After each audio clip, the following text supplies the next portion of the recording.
Aujourd'hui, le maître mot en sport mécanique, c'est le fric. Viennent ensuite derrière études de marché, intérêts socio-économiques, en fait la moitié du champ lexical de ton putain de bouquin d'SES, et ensuite, quelque part dans la liste, vient le mot sécurité. Un topic avec lequel vous serez très certainement familier, ne serait-ce que pour le Halo, peut-être même pour les barrières Tech Pro et tant d'autres innovations qui aujourd'hui seraient impensables d'ignorer. Bref, la sécurité en sport mécanique aujourd'hui, c'est serious business. Et ben dans cette vidéo, on va faire un petit saut dans le temps. On va revenir dans un passé lointain où une course automobile pouvait se dérouler sur 3 bouts de nationales à peine banalisées, un temps où lorsque l'on parlait de course automobile, l'emphase était sur le sport et pas tant sur le business. Aujourd'hui, on va parler de la Targa Florio.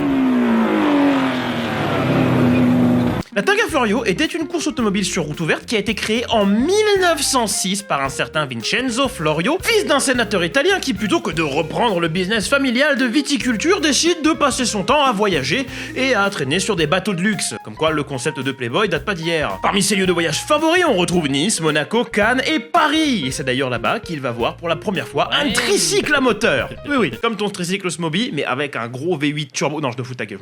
Interloqué, mais surtout hypé ses grands morts, Vincenzo va ramener le fameux tricycle à moteur en Sicile et se rendit compte que c'était une sacrée idée de merde. Passé la période je me fais brosser le cul par tous ceux qui trouvent ça cool, il s'est rendu compte que A, y a pas d'essence vendue dans le coin pour continuer à faire rouler le bestiau, donc faut faire importer, c'est chiant, et B, toutes les routes autour de lui étaient impraticables pour une telle machine. Et comme il était le seul à avoir une brêle à moteur, il pouvait pas trop faire la course non plus avec ses copains. Il va donc organiser une course entre lui, un cavalier et un cycliste. Spoiler, c'est le cheval qui gagne.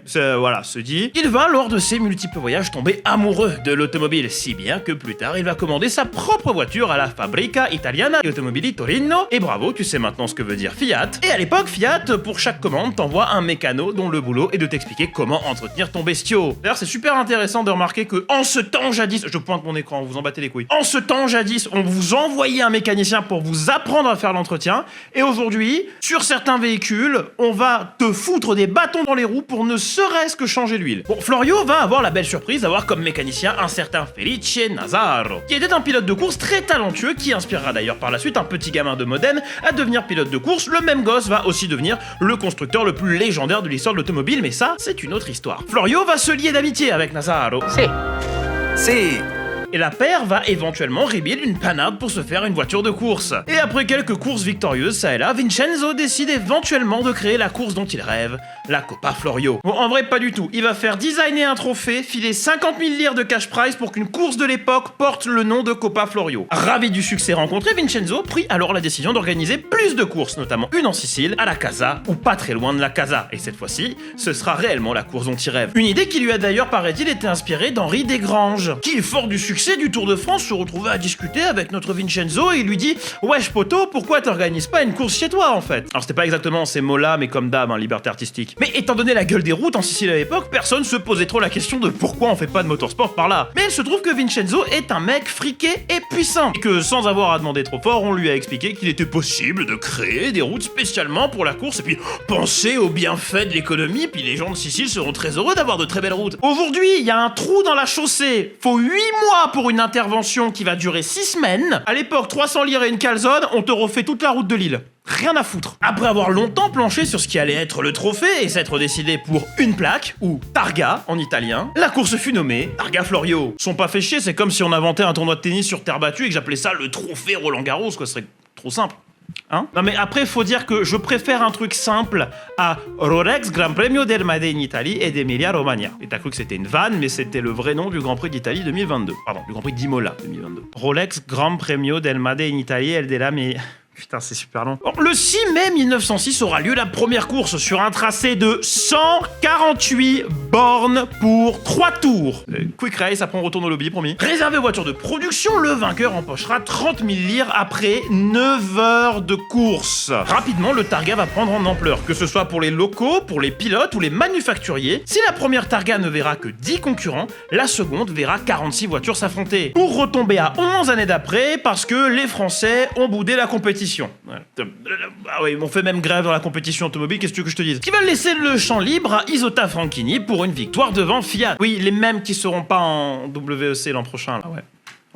Bon, la Targa va connaître en fait au début un succès plus ou moins mitigé, avant de redevenir ultra populaire dans les années 50. Et ça c'est en grande partie parce que les gros constructeurs de l'époque vont se tirer la bourre sur les routes siciliennes. Des routes ouvertes, hein, depuis le début. La sécurité c'est en option, de toute façon de base les routes elles ont été faites pour la course. Qu'est-ce qu'on va se faire chier à Ferrari, Mercedes, Porsche et Matra, tant de grands noms qui vont marquer la légende de cette course, surtout qu'à partir de 1955, cette dernière compte pour le championnat du monde des voitures de sport, aussi appelé championnat du monde des marques dans notre belle France. D'ailleurs en parallèle, le tracé aura connu quelques évolutions. Le circuit de 148 km laissant place dès 1912 à un tracé gigantesque de 975 bornes, et c'est alors que l'épreuve deviendra le Tour de Sicile. Mais ensuite, et c'est là que ça devient relou pour vous, les tracés vont aller, venir, changer de longueur, voire complètement de route. Alors pour faire simple, il y a 3 tracés. Le Grande, ici en vert, qui prend des portions du Medio, ici en bleu, et du Piccolo, ici en noir. Ouais, on se fait chier avec les accents, ouais. Et peu importe le layout, le circuit était dur. Sans pareil avec aucune autre course, tant la longueur et le nombre de tours étaient brutaux. Et on pourrait même pas comparer le Targa avec ces éditions de psychopathes du marathon de la route qui se courait sur Nürburgring,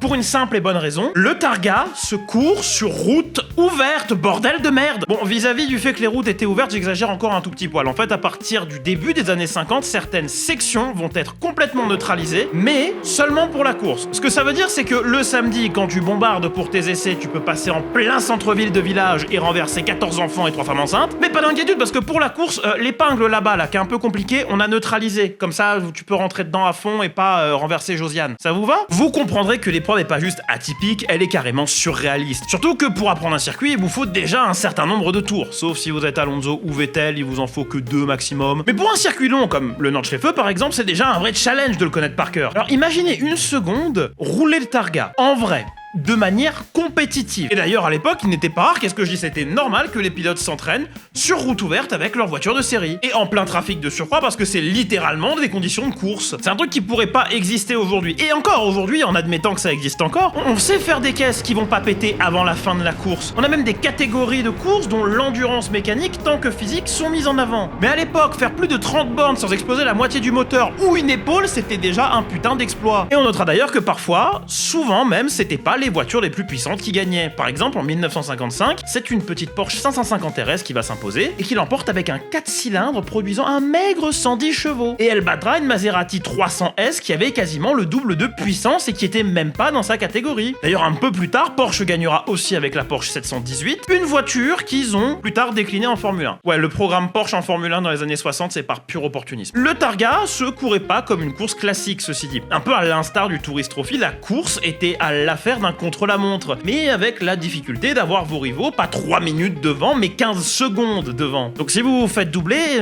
c'est pas le tout de repasser devant, encore faut-il creuser l'écart. Et c'est le fastest lap, c'est pas le tout, faut être régulier. Par exemple, en 1972, c'est Arturo Mezzario, le même Mezzario qui pilotera en F1 pour Ferrari et qui fondera sa propre équipe de F1, malheureusement qui ira pas très loin, et Sandro Munari qui vont s'imposer. Mais le fastest lap est signé Helmut, je vire tous les pilotes mi-saison, Marco. Oui, il a été pilote de course, oui, il a d'ailleurs fait de la Formule 1 aussi, hein, Marco, c'est pas n'importe qui à la base au bout. Hein. Le fastest lap était en 33 minutes 41, pas loin du all-time fastest lap sur le tracé, en 33 minutes 36 secondes, tenu par Leo Kinnunen au volant d'une Porsche 908-3. Et ça représente la moyenne de 128 km/h. Voilà, ce qui est pas énorme, c'est à peu près la moyenne des Français sur l'autoroute. On prendrait donc que l'emphase au Targa est plus sur la maniabilité que sur la puissance. Les années 70 d'ailleurs, c'est les années dont le peu de gens qui parlent de la Targa se rappellent, parce que un peu à l'instar de la fin du groupe B, c'est là qu'on trouve les voitures les plus démentielles et débiles à avoir roulé là-bas. Parce que si on peut garder la bouche grande ouverte d'admiration face au Ferrari 166S de l'époque, à la 300 SLR devant laquelle je me roule par terre tant elle est belle, ou les Porsche 904, on ramassera nos mâchoires face aux monstres de la fin du Targa. Entre les 312 PB, les 908-3 ou encore les 3 RTT12, un nom, oh, le nom... Ça rolls off de tongue. C'est des monstres de 600 chevaux qui vont se tirer la bourre sur ce qui, jusqu'en 1973, reste une manche du championnat du monde des marques. Je sais que c'est implicite, même que c'est visuel, mais j'insiste encore une fois, qui roulaient notamment sur des tronçons de route ouverts. Les voitures passaient dans des villages dont on fermait pas forcément les rues. Et c'est justement pour ça que la course va susciter un certain outrage. Entre spectateurs trop proches de la route, taille du circuit rendant impossible un marshalling efficace, les sorties de piste trop souvent souvent synonyme de fin de carrière quand il était impossible de répondre rapidement en cas d'accident, les choses, elles étaient pas roses pour le Targa. Et en fin de compte, le clou dans le cercueil fut la décision de la FIA de rendre obligatoire des barrières de sécurité sur toute la longueur d'un circuit, accueillant une épreuve officiellement sanctionnée. Le Targa restera alors une épreuve nationale, utilisée aussi pour des courses un peu moins plébiscitées, et étonnamment, même après l'arrêt total de la course sous toutes ses formes, on ne compte que 9 décès sur une période de plus de 70 ans, ce qui est quand même assez peu quand on compare à d'autres courses tenues sur des routes publiques ou ouvertes. Ce qui m'a vraiment marqué en faisant des recherches sur cet épisode, c'est à quel point la course est ancrée dans la légende malgré le peu d'images filmées qu'on en trouve. La majorité des choses rapportées sont écrites souvent, trop souvent même on trouve des récits dont les sources primaires sont des gens qui ont vécu ces moments, les rendant par conséquent quasi invérifiables, parce que ces gens-là sont des êtres humains, par conséquent des gens faillibles, des gens qui peuvent ne pas se souvenir d'un détail ou des gens qui peuvent exagérer un détail pour donner à quelque chose un aspect un peu plus légendaire. C'est d'ailleurs pour ça que j'aime bien cette phrase, l'histoire retiendra qu'eux, mais la légende se souviendra d'eux. Mais justement, je pense que c'est mieux l'un dans l'autre qu'on n'ait pas de choses complètement vérifiables. Parce que comme l'a dit Jackie X, c'est un charme étonnant, c'est délicieusement fou, mais ça vaut la peine d'être fait. Le Targa, c'est vraiment la dernière des courses folles. Il y en a eu plein dans l'histoire de l'automobile, Paris-Madrid, le Mille Miglia, la Panamericana, qui reste bloqué dans ma tête comme un rêve de gosse depuis que j'ai lu Rush, un de mes albums préférés de Michel Vaillant. C'est la dernière course où le professionnalisme d'un team constructeur a flirté avec l'amateurisme d'un événement sur route ouverte. Et autour de ça, il y a une aura typiquement italienne. Une vidéo comme la mienne qui doit faire un petit peu moins de 15 minutes suffira pas à parler de tout ça. Du doublé Bugatti en 1925, du triplé en 1926, Varzi dont la voiture prend feu au dernier tour de l'édition 1930 parce que son mécanicien le ravitaille en roulant, le même mécano qui éteindra le feu à l'aide d'un coussin, une énorme perte de temps, Louis Chiron qui bombarde ses grands morts, qui prend la tête mais qui va taper un mur, et parce que le mur a été tapé et parce que la Bugatti est lente, Varzi l'emporte, mettant fin à un règne Bugatti sur la course. Il y a tellement d'angles, tellement de trucs à raconter que je vous invite vraiment à rechercher le sujet et pas à vous contenter de ma vidéo ou de celle des collègues. Puis ça vous permettra aussi, par vos propres recherches, de corriger certains préconçus que vous pourriez avoir sur la course. Et si vous êtes plus dans l'action que dans la recherche, il existe de très bons modes Assetto, Air Factor et même Grand Prix Légende qui reprennent le tracé Piccolo, parfait pour vous immerger dans l'ambiance, ou peut-être recréer cette course avec des voitures modernes et quelques copains. Et moi en attendant, je vous remercie d'avoir regardé cette vidéo jusqu'au bout. Je m'excuse d'avoir été obligé de mettre autant d'images d'Assetto Corsa / d'Air Factor parce que malheureusement une grosse majorité de ce qu'on trouve pour le Targa c'est des photographies et que dalle, sinon c'est des textes. La vidéo elle peut ressembler à ça. C'est une course que j'aime énormément, ne serait-ce que le setting, le tracé, le fait que ça se passe sur une île, ça parle peut-être aussi à mon petit cœur de Réunionnais, on n'en sait rien. Et c'est un truc que j'aimerais revisiter dans le futur. Je sais pas encore quand ni comment, mais c'est sûrement pas la dernière fois que vous m'entendez parler de cette course. En attendant, je vous remercie une fois de plus d'avoir regardé la vidéo jusqu'au bout, suivez-moi absolument partout, sauf dans la rue. Abonnez-vous, la cloche, le commentaire de référencement, les codes Oli Énergie, parce que voilà, quelque part, faut qu'on fasse du bif aussi. En bref, c'était Clippy la Clip, bisous.